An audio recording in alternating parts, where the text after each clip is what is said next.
Pour exposer de façon synthétique notre perception sur ce débat d'orientation budgétaire.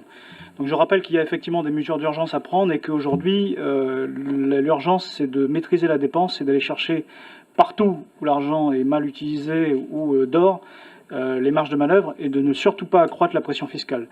Mais sur la vision à long terme, puisqu'il nous est proposé un certain modèle économique, encore une fois, il est important d'expliquer aux gens que l'économie repose d'abord sur la confiance.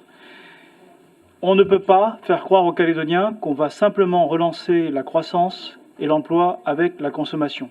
Et je prendrai un exemple simple. Il y a un pays qui s'appelle le Japon qui, depuis 20 ans, est dans une situation de déflation et qui ne connaît pas de croissance. La déflation, ou désinflation compétitive, comme certains l'appellent, c'est 1929, c'est la crise de 29. C'est la crise. Donc la réalité, elle est autre.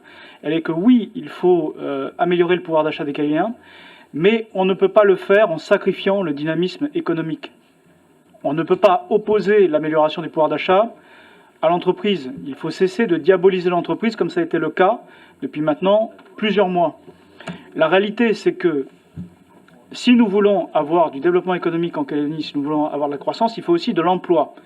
Et l'emploi qui le crée, ce n'est pas la puissance publique, c'est l'entreprise privée, c'est l'initiative individuelle.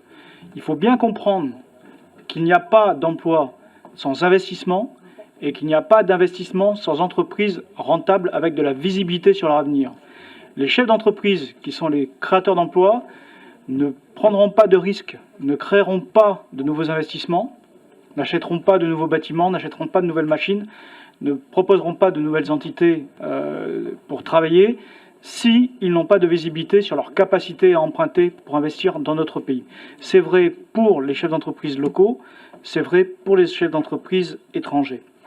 Et donc, on ne peut pas avoir une politique économique de relance bâtie uniquement sur l'illusion que la simple consommation pourra soutenir notre économie. Il faut rétablir la confiance, et moi j'engage ce gouvernement à sortir de sa logique de confrontation avec le monde économique, à entendre la voix des chefs d'entreprise, qui sont les premiers concernés, à rétablir la voie du dialogue, pour qu'on retrouve par un ensemble de mesures incitatives, et ne serait-ce que par une visibilité, un pacte de confiance pour l'avenir, eh bien une dynamique qui nous permettra de trouver les relais de croissance pour compenser la baisse de l'activité du nickel. Je vous remercie.